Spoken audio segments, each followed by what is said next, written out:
Lore Together is proud to be part of the Boss Rush Games Network. Feel free to find out more at bossrushgames.com/network.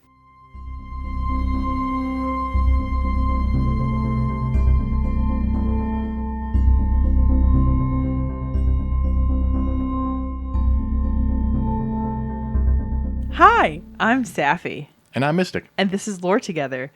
This is the podcast where a husband and wife team get together to talk about all the stories, characters, world building, and other such items in video games, because that's what we like to do together. We lore together. Yes, and this is episode 39. This episode is actually a Patreon request. Oh! And this is our first Patreon supporter, Gondar. Yay, Gondar! If you would like to make requests, join us on Patreon over at patreon.com/loretogether, where you can request episodes. Oh, you yeah. can get early episodes. You can get access to our mini episodes, which we have to do more of them. I have an idea for a mini episode that I want to research, and since I will not be on call soon. What are you going to do? I think it's going to be, I want to do one on the competitors of Nuka-Cola. So that's Vim and there's a couple, Vim. Yeah, so there's a few of them. There's a few there. So we're going to... It's very appropriate that you're mentioning Fallout, because this game is tangentially related to Fallout. Well, when you guys are ready... Okay, so essentially what happens is I promise a mini episode. And then 3 months later. And 3 months later, I finally edit it and it gets released. We're going to try to cut that down to an even shorter time frame, because I'm going to try to extra focus on our podcast, because it's where my creative energies need to be focused. But we're going to do it. We're going to do it. Since you're at a less stressful point, I may toss the next full episode at you too. Ah, okay. Well, anyway, that happened. If you'd like to contact us outside of Patreon, you can do that by going on Twitter at LoreTogether, on Instagram at LoreTogether, or you can email us at loretogether@gmail.com. And yes, usually we do a boilerplate for that, but since this is a Patreon request episode, everything is going to be new. Oh, right off the cuff, shooting from the hip. Pew, pew, pew, pew. I've had iced tea and it's past 8 p.m. Central Time. All bets are off, everybody. So, I'm not going to give you the full title of this game just yet, for a reason. Oh my gosh, this is one of these guessing games again? No, I'm going to give you the title. The title is Arcanum. It is by Troika Games, okay. And here's their development history of Troika Games. Troika Games. So I feel like I know of them, but I don't. In 1987, Tim Kaine, Leonard Boyarsky, and Jason Anderson were working on the Fallout sequel at Interplay. Okay. Finishing the initial design for Fallout 2, they were unable to come to an agreement with Interplay about the future team structure, so they left and decided to form a company that felt more like the old Interplay, producing role-playing games for the PC in 97. Okay. They formed their company on April 1st, 1998. Terrible date to form a company, by the way. Calling the new company Troika Games. Mm-hmm. Arcanum was their first title. Okay. They did 2 more. Temple of Elemental Evil and Vampire the Masquerade Bloodlines. That one I knew. Before shutting down in 2005. Right. I remember. I knew that once you said that they left Interplay, I figured this must be the team that made Vampire the Masquerade Bloodlines. Arcanum is a continent with 3 islands off of it. Okay. You know, that's the world map, basically, that you have in this game. Okay. The world is inhabited by your typical fantasy races. Human, elves, dwarves, orcs, ogres, goblins, half-orcs, half-elves, half-ogres, and the Bedokan, which are just lizard men, essentially. Yeah, I always love what the new name is for lizard men in each world, and it seems like nobody's thought of stealing a lizard name from the real world to name their lizard men. I would call them Draconis. What? Draconis. Well, because then it's dragon related. Then they're dragon people, not lizard men. Like, to me, there's a difference. There's some cool names out there for lizard. Bedokan sounds good. It's not too... It's okay. Yeah, sorry, tangent there. The player character can be from many of these races, although some races are unavailable if you're playing a female. They didn't want to do the extra rendering?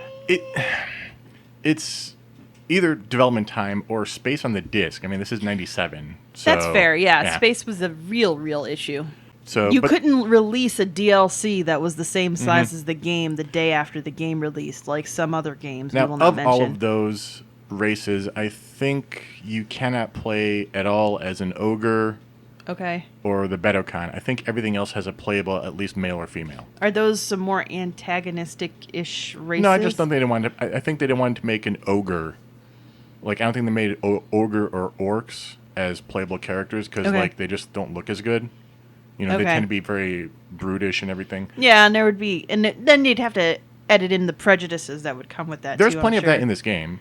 But like it'd be extra. That's true. Prejudicial, I'm sure. There's a bunch of pre-made characters to select from, or you can make your own, and they vary widely.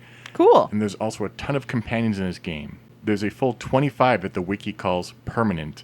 Oh. Though people can leave your party or even turn hostile based on player actions, and it's kind of a web you have to, like, some of these people you have to do one action or else they'll turn hostile. Like, there's the, you haven't read this book and convinced me to not be against you, so like you haven't argued the foundations of my belief, so I'm going to kill you now. Like wow, interesting. It's a pretty diverse group. So far, based on all this I have said, what would you expect of this game's universe in terms of fantasy setting? You said it's on 3 islands? What would you say, like 1400s Tolkien-esque? Oh, you mean like as in kind of like time frame. Actually, to be honest, just because I know it's the guys from Interplay, I think they would have wanted to get away from your standard kind of... Because at this point, we've had a couple of games of Elder Scrolls, right? I think we would have had Arena. I think we would have had Arena, but I think that Arena may be Daggerfall. I don't think so, though. So there would have been... And there were other games that were of that. And I think they would want to set themselves apart. That's part of the reason why Fallout was so unique. Because it wasn't quite sci-fi. It was more like... It was getting into that dystopian landscape before that was a big thing in video games, I would like to say. Or like a huge thing in video games. I'd say Fallout is like Diesel Punk without the diesel. Yes. Yeah. Okay. Well, and I would... So, okay. I get what you're saying, that usually with the description that you put, it would be that. But I wouldn't be surprised if these guys, and then knowing their strengths in Fallout, might have gone for more of referencing another tabletop RPG, and more of a Shadowrun kind of feel. Shadowrun would be a good guess. This is kind of between those two. Okay. This is a fantasy world that is in the throes of an industrial revolution. Yeah! I love this stuff! The full name of the game, which I didn't give at the beginning, is Arcanum of Steamworks and then Magick Obscura. Yeah! Okay, I love this kind of stuff. I love it when magic and technology are going to be combining. Oh. That's one of my favorite things to tinker with. The world of Arcanum is one of dichotomy, and it's magic versus technology. They can coexist, but they can't intersect. Huh. So, for example... Weird. If you have a meter, that if you have guns and stuff, you start becoming more technical. If you have spells and stuff, you start becoming more magic. Your attacks are reduced on people who are the other type. Okay, so this feels like now it's kind of like a Final Fantasy thing going on. Mm-hmm.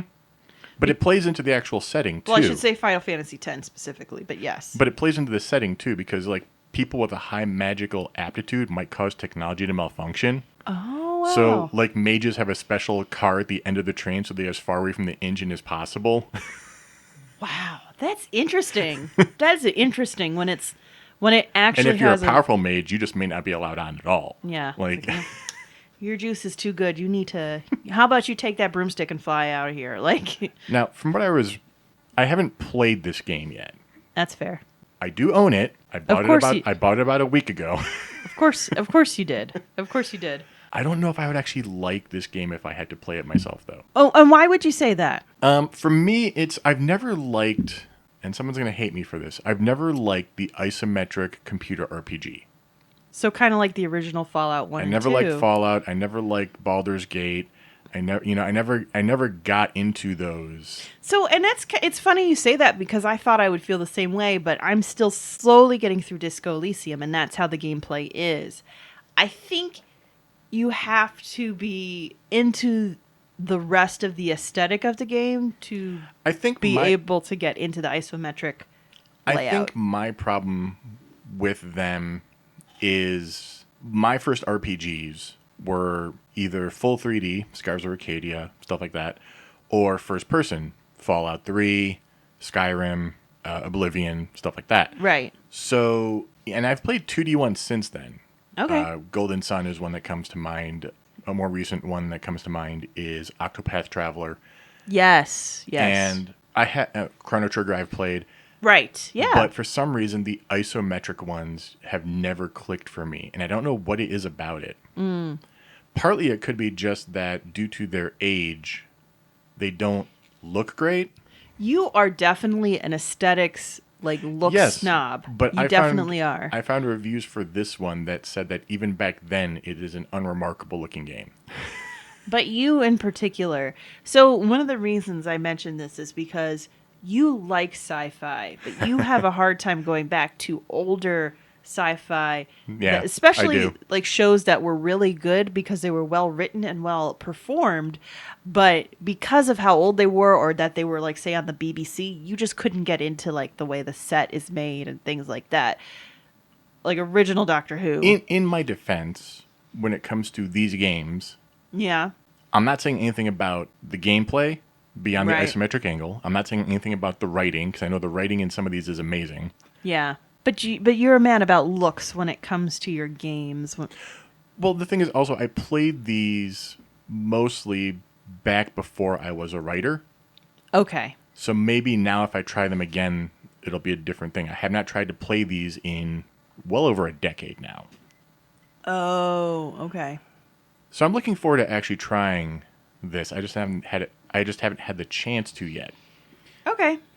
But that said, it does have some quirks from what I understand based on reviews and stuff. Okay. So there's 16 schools of magic. I'm sorry, what? Yeah, there's 16 schools of magic. Each school has 5 different spells, so you have 80 spells that you can learn. And then if you're a tech character, there's Whoa. 8 technological disciplines, each with 7 degrees. So there's 56 different technological items you can make. I'm not here for learning all of this in this episode, so I'm sure you're not going to do it. No, I'm not going to run through it all. I feel overwhelmed. I will say it's impossible in the base game to get everything. You only get one thing per level, and there's only 50 levels before there was any patches or mods. Oh, wow. So, Interesting. Yeah. And there's a lot of choices in paths through this game. Cool. And a ton of different ending slides, much like Dragon Age Origins had. Right, You know, exactly. You meet one character in a town, and you kill them, and suddenly that whole town has a totally different ending. Yeah. Yeah, Origins had a really good This game does that too. way of presenting that. Yeah, this game does that too. Trying to parse it all from the wiki was honestly a bit difficult. And because the wiki is written almost like a game guide FAQ as opposed to a linear story. It's interesting when you mention this because all of these are the fandom wiki pages, right? So they're all it's so interesting to see which fandoms get into which details of their games. I even dug for other walkthroughs because sometimes again, my favorite walkthrough of all time is a Riven walkthrough that reads like a novel. Yeah, no, that one's really fun. If we go through, a story summary would be great, but the summary reads literally like, you are blah, here are the options you can take without telling you why. Oh. You are in this town, your goal is this, blah, blah, blah, blah, blah, blah, blah, next town. Interesting. Okay. Yeah. So I am indebted to the Redditor Partially Fermented. Who 3 years ago answered a request for a story synopsis on the Arcanum Reddit and made this all so much easier to understand. Partially Fermented. First of all, I love your username. I love Reddit in general because usernames get really, really creative. Yeah. I'm on a few Reddit pages and sometimes I look at a username and I'm like, that's a good one. I wish I thought of that. But also, thank you for allowing your knowledge to become public domain, I guess. Well, public domain would mean I wouldn't have to credit them, and I give them a shout out. Like last That's time, fair. We'll be doing a one pass at the storyline. Because the main beats do not change for the most part. Okay. Until you get towards the end. So, again, we're doing a game where, as much as we're going to be going over the main storyline... There's a lot that you can do differently. Plus, there's 25 characters we're not going to get into. This is a game I may come back to just to cover the followers, because there's a lot of them. Wow, okay. And a few of them are kind of one note. You know, there's this ogre who you meet at a tavern, and he, as long as you keep him drunk, you can do anything you want in the story, and he will not leave you. you know? He's one note, he's just there. Yeah. But there's other ones who are, like, much like Dragon Age Origins, one of the primary antagonists can become a party member. Wow. I love it. So, I love it. Yeah, because in a lot of games like this, there's always like there seems to be the primary and then the secondary enemies. so, shall we get into this then? Because it's been 20 minutes. We haven't talked about the story yet at all. We've just been in the world. Yeah. Well, I mean, we're here to talk about the world, but we're also here to talk about the story. So let's do it. So, the IFS Zephyr was a blimp. It was the first aircraft in Arcanum. Ooh. On January 1st, 1885, Okay. the Zephyr left on its maiden voyage, carrying passengers from Caledon to Tarrant. How is that a long distance or is it just a short distance? That I don't recall, actually. I didn't actually memorize the map or anything. And this is all cutscene. Okay. So, but the voyage ended tragically when it was shot down by ogre bandits flying armed, experimental, heavier-than-air aircraft. So this is like nobody's seen these before, and they're shooting down a Zeppelin. Suddenly, the ogres have, the Wright brothers working for them. Yeah. The blimp crashed at a site close to the small mining town of Shrouded Hills, leaving only one survivor. Guess who that is? Your hero. Though I forget what they're actually called. I think they're called the Lone Survivor. The lone survivor. Oh, man. That's I prefer things like the hero of Ferelden. So you say the hero of Ferelden, and I hear the hero. My brain always goes to, what was it? The hero of Kvatch. Oh, yeah. Because, That's from Oblivion. Yeah, exactly. But people go, it's you, the hero of Kvatch. I like the way that you say that with such an air, like, welcome to the stage, the hero of Kvatch. Well, you hear the same line over and over again because Oblivion had absolutely weird voice acting. That's right, because they paid all their money to one actor and then everybody else. Well, no, they had more than one actor in that. Like, they had more than one big name actor. Oh, really? So you had Patrick Stewart playing the Emperor. Mm-hmm. You had Sean Bean playing another protagonist. Please tell me he didn't get beheaded. He doesn't die. Uh-oh. That's not... Sean Bean, why? We've done your career dirty. What is this? Oh, my gosh. But no, Oblivion notoriously did all their voice acting. Like, the lines were recorded in alphabetical order. That's right. You mentioned this to me before. Okay, I'm getting us off track. That's why they all again. sound absolutely, like, out of context all the time. I don't think that's Put that Oblivion, in the description. Right? That's Oblivion. That's Shivering Isles, but yeah. Oh. So, Renee, the player character survives the blimp crash. A dying gnome who's under the wreckage and was on the ship with you gives you this ring, basically telling you in his last breath to take it to the boy. Keep it secret, keep it safe? Kind of. Okay. Tell him that he escaped from mysterious evil, ready to destroy everything. And that's kind of the whole start. Like, you're just like, yeah, okay, I have this ring. Yeah, you guys aren't seeing my face of, I guess that happened. Whoa, okay. For some reason, many parties are interested in this ring, including assassins wearing amulets of the Molochian Hand, which is this ancient guild of assassins. So somebody's paid them probably to hunt this down. Yes. Mm-hmm. A human priest of the Panari religion named Virgil. Panari is the most widespread religion on Arcanum. Is it like a sun god sort of thing going on there? I will tell you what it is in a second. Oh. Tells you that he believes you to be the resurrection of Nasrudin, a powerful elf who died 4,000 years ago. It was prophesied that he would be reborn on wings of fire in hills shrouded in fog. There's a crashed Zeppelin burning here, and the closest town is called Shrouded Hills. I mean, that's the kind of leap of faith you need to make, right? Yeah. You also learn that Nasrudin was to be reborn to fight a final battle with Aeronax, an evil elf who was banished into the void long ago. Okay. You eventually figure out we are glossing over a lot of exploration RPGing. Basically, these aforementioned interested parties, and you're connecting dots in Shrouded Hills and all that stuff. Okay, intrigue, mystery, and that gif of the guy connecting all of the dots on the clipboard from literally, when you travel from town to town, it's like dot, dot, dot, dot, dot, dot, dot, dot, and you know, kind of like what Fallout did or what Dragon Age did, where it's like you just see stuff moving on a map and sometimes stuff happens. Oh, okay. Yeah, it's that type of game. You find out that this ring belonged to Gilbert Bates. What a unassuming name. He is the inventor of the steam engine and primary cause of Arcanum's industrial revolution. He is one of the world's richest men. There is some trivia I found on one really weird wiki, because I can't even tell you what this wiki's about. Like, the main page is all about math equations, but they had a page on Arcanum, like, What as a game.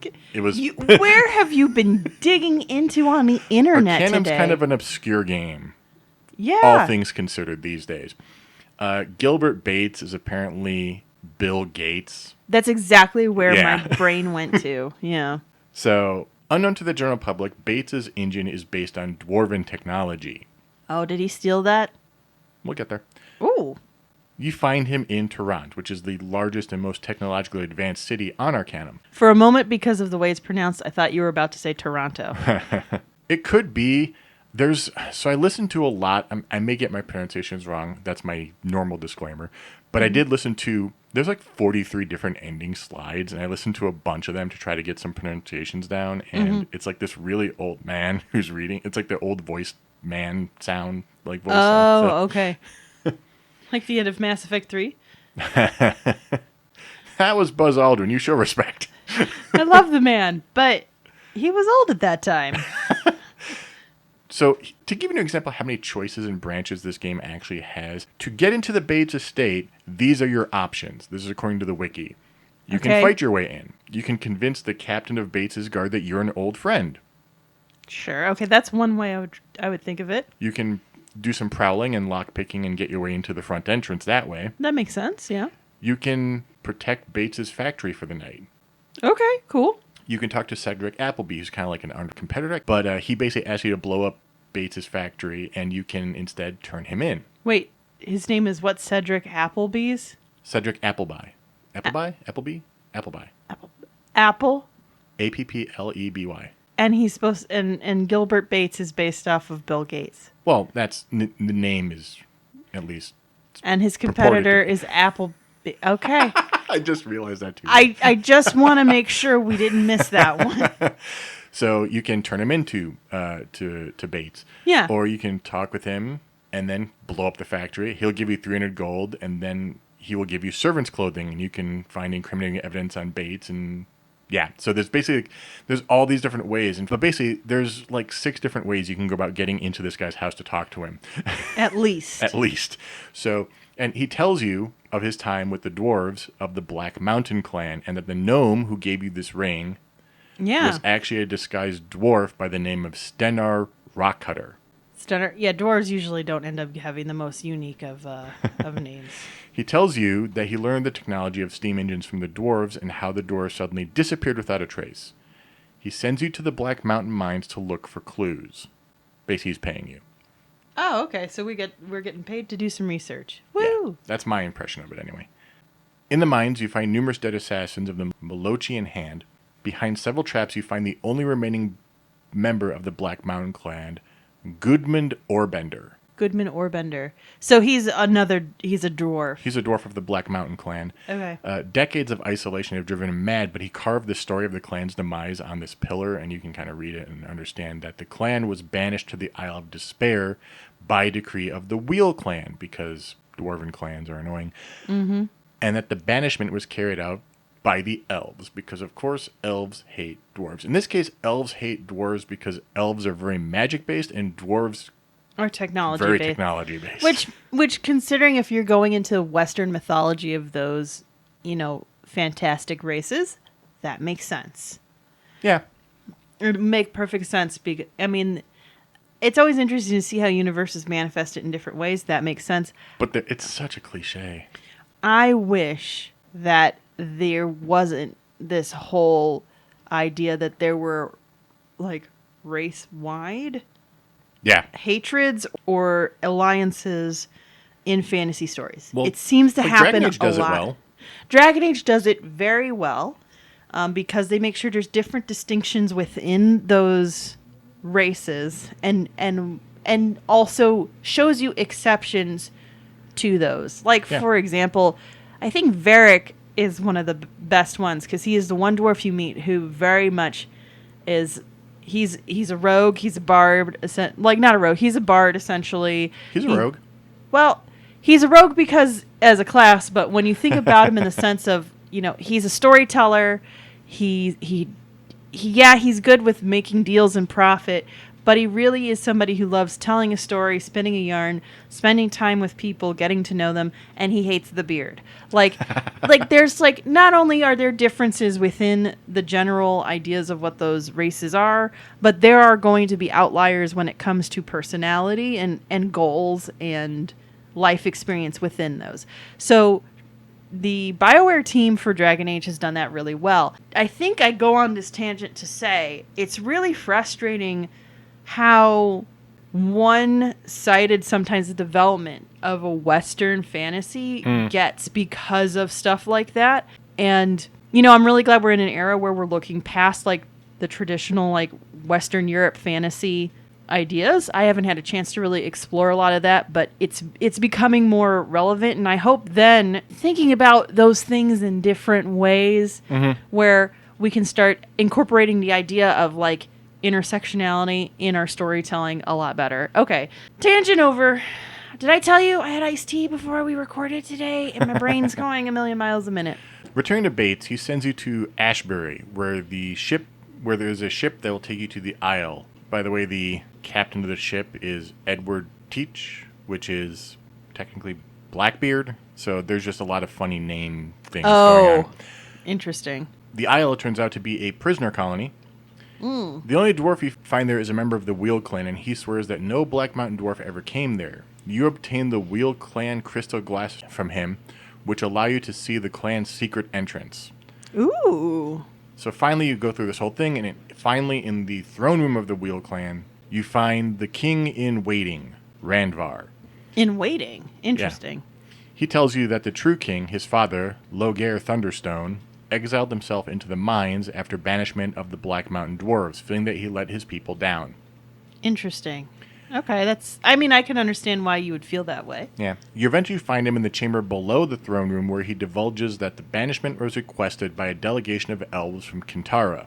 Oh, interesting. With a letter from the Silver Lady herself. The Silver Lady is kind of like this old oracle. It's funny enough, there's so many... There's a wiki entry for the captain of the boat, who literally his only thing in the job in the game is to take you from here to there and from here to another island. He only is there for liminal travel. Okay. There is no wiki entry for the Silver Lady. I couldn't even find artwork of her except for one sprite sheet that was just a lady in silver. But wait, is she even present in the game? Yes. Oh my gosh. Okay. What the heck? What the heck, everybody? The crime that they were banished for was allowing technology to spread among humans through Bates and the subsequent destruction of numerous ancient forests. The elves threatened war if their demands were not met. Such a war would have ripped Arcanum apart, and Loghaire consented to banish the Black Mountain clan. Okay. So it was very much a touch-and-go kind of political move because Bates decided that tech was cool and he wanted to share what he learned from the dwarves? Pretty much. But do the elves share what they know with humans? The big thing with the magic versus the technology is the short-lived races really glommed on. I don't know if glom is still a word the kids use. Really glommed onto the technology because it kind of was an equating force against all these magic users. Oh, okay. So the elves don't like the tech. Because Never mind that the tech and the magic can't. They don't like the tech because it's an equalizer? Shocking. I know. Interesting. Very interesting, elves. I see what you did there. Returning to Bates, he awards you, but cannot help you locate Kintara. The Malachian hand is still after you at this point as well. Around this time, you are visited by a phantom identifying himself as Aronnax. I am Aronnax. Sorry, you said phantom, and that's the voice I imagined. I'm the ghost of the money you wasted on this stupid game.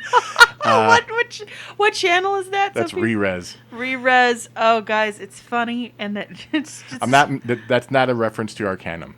Yeah. So it's just it's a series called Just Bad Games. That's one of our favorite things to watch whenever they have a new episode. Anyway, so Aronnax states that his return is close at hand, confirming that you are indeed Nasrudin reborn. Ah. So eventually you find your way to the town of Stillwater, and you find an elf from whom you learn the location of Kintara. You go to Kintara and you find Raven, the daughter of the Silver Lady. Some of these named characters are followers that you can recruit. Yeah. This is, again, I may want to come back to this game just to cover the followers because there's so many of them and some of them are really kind of fun. Yeah. She tells you she had never heard any of this, and the elves of Kintara are no part of the banishment. Wow. You gain an audience with the Silver Lady, but can discern little from her mystic and prophetic visions. Basically, it's one of those. So yeah, I imagine talks. like when you say oracle too, I imagine it's essentially what the ancient Greeks considered oracles, were basically you're high on vapors. You're high on this methane vent that's like happens to be under you, and you're supposed to be like. That's at Delphi. Yeah. That was the theory of the Oracle of Delphi. Yeah, and that essentially because you're just getting like. You're losing oxygen. You're like, I'm seeing things that shall happen. That's how I imagine this right now. I know that's not how they wrote it, but they did that in The Simpsons when they had Praise Land or whatever it was. Everyone was getting high off of natural gas fumes.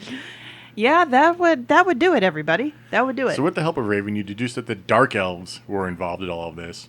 Of course, there's Dark Elves.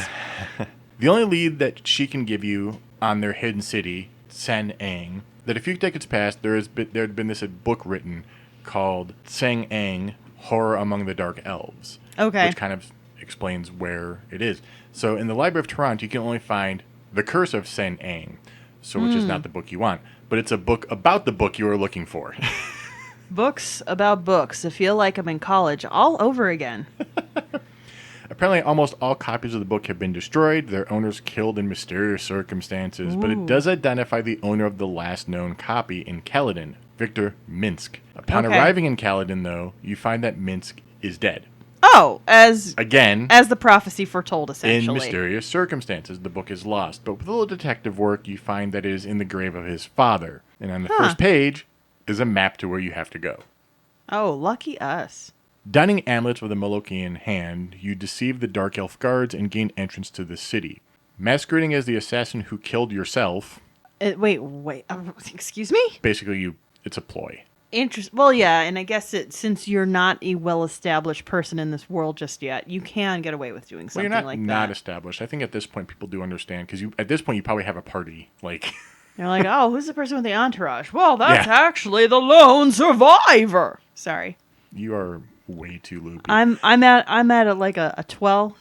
I'm going to try to take it back down to like a 7 where I usually am. You gain an audience with Mingarad. You learn that the dwarves were banished into the void to build a machine to allow Aranax to break the wards that guard him against his return. So wait, the Dark Elves... No, the Dark Elves have basically have enslaved the dwarves to build a machine in the void to get Aranax out of the void.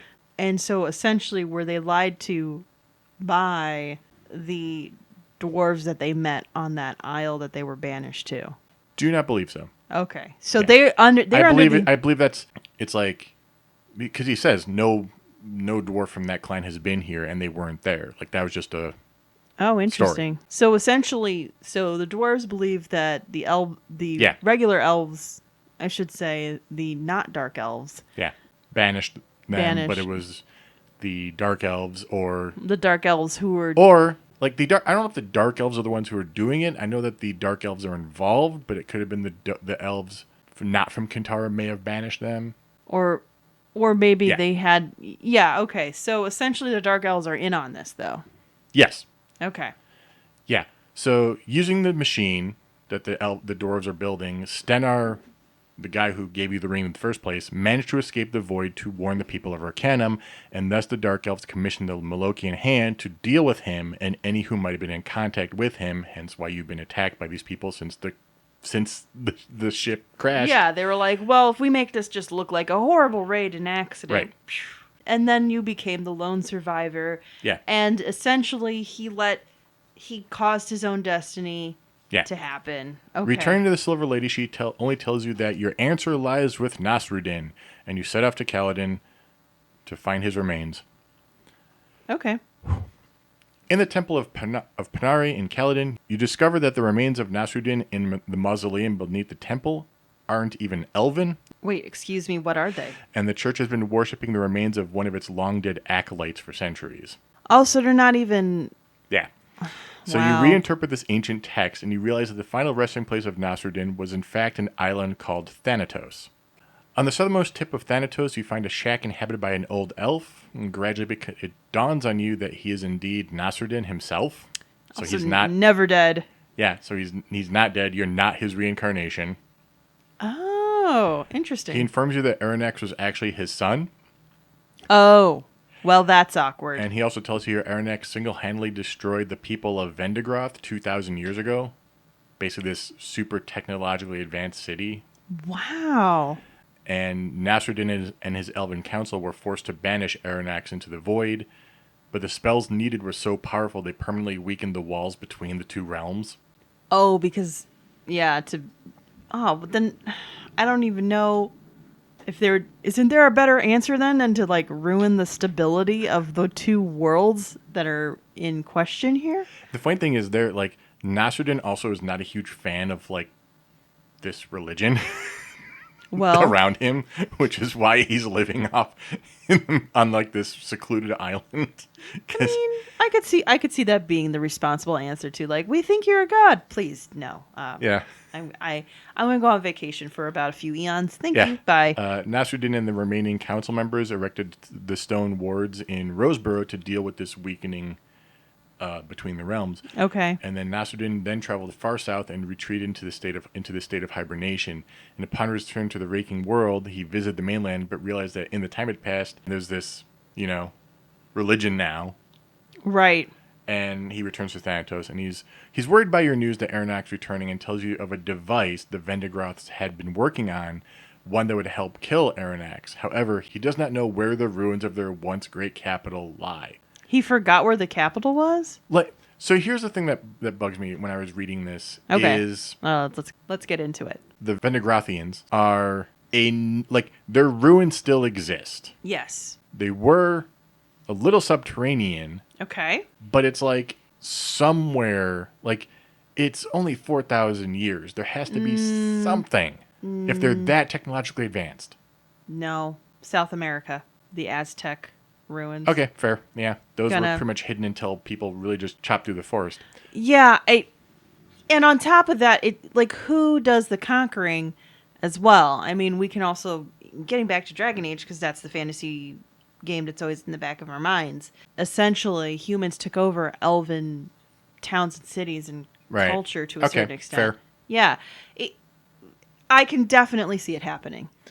But my question is, Nasrudin was alive. Yeah. And he doesn't remember? Okay, another example from a BioWare game. Javik of Mass Effect 3. Cryogenically frozen, comes back, and he's supposed to magically know where everything is, and it's been eons? But that's in a galaxy where things change. This is on a continent. Where things change because there's tectonic plates and people on the ground changing the world over eons. All right. It's late. Fair. When you take I'm sorry, I think that's a lot to expect. Somebody does a Rip Van Winkle, comes back, and everything is supposed to be the same. Okay, fair.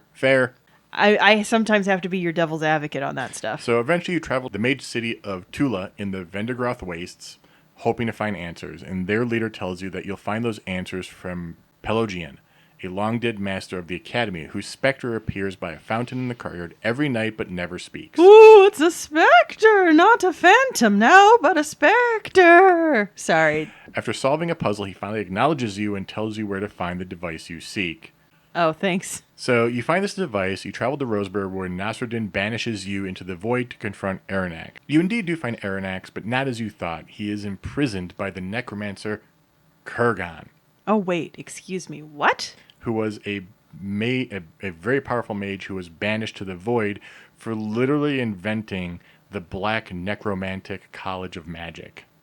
So he invented necromancy, and they were like, this is gross, get out of our world. There's two versions of necromancy, actually. There's black necromantic and white necromantic. White necromantic is being able to have positive effects on the spirits. Okay. And black necromantic is negative effects on the spirits. So basically, the fact that he is experimenting on souls and, like, damaging them is kind of what turns everyone against him. So it's all about, essentially, it's almost about the line of consent with the spirit. Yeah. Will the spirit consent to this? So it is Kurgan masquerading as Aranax who is trying to return, and it was he who appeared to you as a specter before. Oh. And you find him, and this is the best thing. This is the end. You literally have choices of your character can either kill him or join him. You can be the bad guy. That's a big one. That's a big one. And there are so many different things to this game. Like, that's the end of it. Wow. Yeah, that's the end. So the funny thing is, when I was looking for videos of like story synopsis or something, I also looked at speed runs. You want to know how long the any percent speed run is for this game? I want to say 2 minutes. Double that, 4 minutes. Oh, wow. Okay. Literally, it's from the crash of the Zephyr to fighting this guy in the void. Wow. I feel like that's just like a map glitch that you just It is. It's a lot of map glitching. It's a lot of movement glitching. But it's just... I like games where you can end up being the bad guy. Even though I never do. I never do it. And but I can't... The funny thing is, I can't think of many games where I can be the bad guy. Except for stuff like Elder Scrolls with the Dark Brotherhood or stuff like that. Yeah, because even like in Mass Effect or Dragon Age, you're just a jerk who happens to be doing a good thing. Well, Mass Effect, I would say Renegade sometimes is not... Renegade is 1,000 lives for 1,000,000. Yeah. You know, it's not good. Right. But it's the Saren line. Security of the galaxy is in stake. Yeah, you know? exactly. But to be the actual guy who's gonna to join the guy who's gonna be like, I'm gonna destroy the world. Right. You want to join me? You're pretty smart. And he does turn on you like in the epilogue. Of course he does. Yeah. And there's so many different epilogues to this. Like there is a follower who will, if you do not do certain things, they will join Kurgan. If you don't join him, they will fight alongside Kurgan against you. Oh, wow. So, yeah, there's something like 43 different ending slides to this game, depending on what your actions are. And it's separated like by town. So like the towns have... Oh, interesting. So every place you've visited has an epilogue, essentially. Mm-hmm. We didn't even cover half of them. Like, remember we mentioned the Bedokan? That's actually like a story beat, but we just basically wiped over it. Yeah, because we didn't even like mention half of the races that you mentioned are in this game. So I do want to revisit this one, do more of a thorough deep dive once I can. Because it sounds like this is a game where you're going to actually have to like play it because it's so old and... It's old, and again, most of the stuff I'm finding are walkthroughs. Yeah. There's our Let's Plays, but they're like 43, 50 videos long, and it's just... Oh, wow. I'd rather just play it at that point, you know? Right, exactly. But I do want to do more of these types of games. The not as well known, yeah, but yet well established games. But even some of the well known ones that I've never actually had a chance to actually go into, even like Planescape Torment is one that we've heard before. That's one I mentioned in our Patreon episode about Keith David's awesome career in video games with Valor. Because that's a D&D game, and there's so many games that are based on D&D that actually helped establish just so you narrative guys know, points. Just so you guys know, this is an unscripted part. Like, this is outside of my notes now. And Safi literally just remembered that off the top of her head. Well, I worked very hard on that episode. But yeah, no. Also, the segue was not scripted either.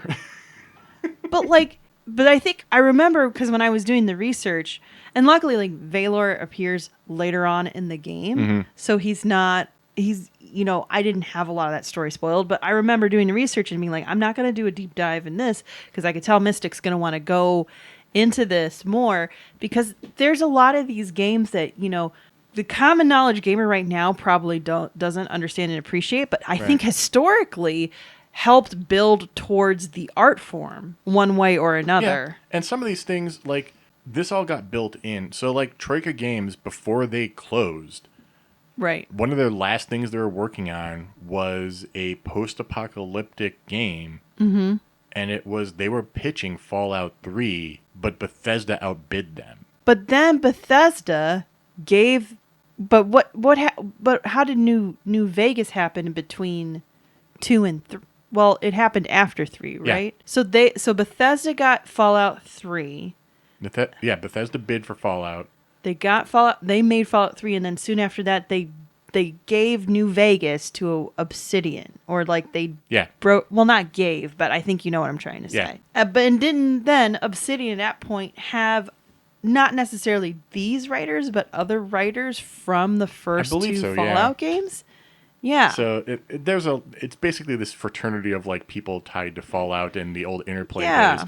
But the thing is that sometimes some of these older games, like as much as they are good games, they do show their age in terms of gameplay or in terms of interface or whatever. Right. Like the character creator aspect of this game, like the designer was like, we didn't have a UI designer, so I don't like it. Well, I mean, I think of this, like, for example, a long time ago, I thought about playing, and we'll never cover this because it's part of a movie property, but I was starting to play Star Wars Knights of the Old Republic, and your character creation... Are we never going to cover movie properties, or do they have to be... I think we said that we could cover properties that were not games first, as long as the games were different enough. Like, it wasn't just... You mean that we're not movies first? No, because if they were games first? Right. Well, no. Okay. If say we did The Witcher, which is books, TV show, games, and the games came second. You know?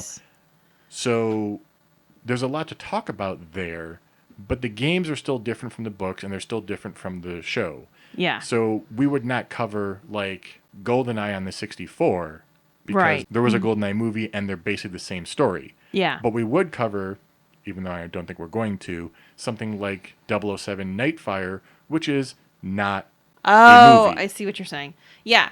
Okay.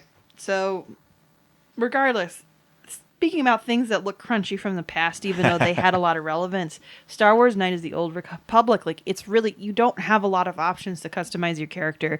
No. And it's really hard because the time that I really got into video games was when I first started dating you, which is when you had the level of detail with Mass Effect. It is hard as a gamer once you get used to that. Or like even before that, I was playing The Sims, and by the time I met you, there was The Sims 3, where you had a lot of detail customizing the characters you're going to play with. It is very, very hard for me to then go to an older game where you have, here are your 6 pre-selected faces. Which one would you like to play? Yeah, this is for your preferred gender. This is that. Yeah. Now, the difference, I will say with this, is Fallout 1, you are the lone wanderer, correct? And you're faceless practically in the way it's set up.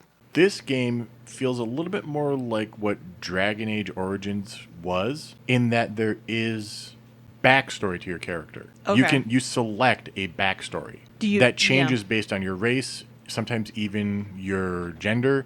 Okay. And sometimes that backstory even includes why you're on the Zeppelin to begin with. Not always. Oh, okay. Interesting. And there's some interesting things that in here too that you wouldn't expect for around 2000. Mm-hmm. For instance, if you play a female character, you have less strength, but your constitution is higher. And that makes sense. Yeah, and it literally says like because women can take more pain.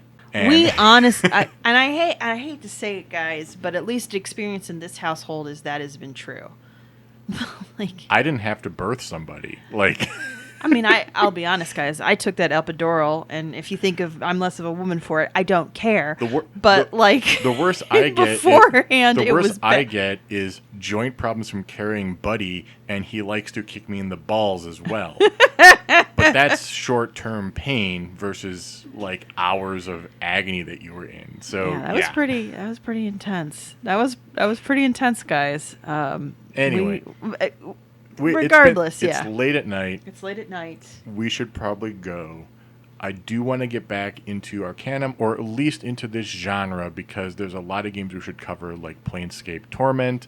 We should cover Baldur's Gate at some time, because it is such an influential series. And there's a new one that just came out. What? Yeah. So, there's a lot of stuff to play.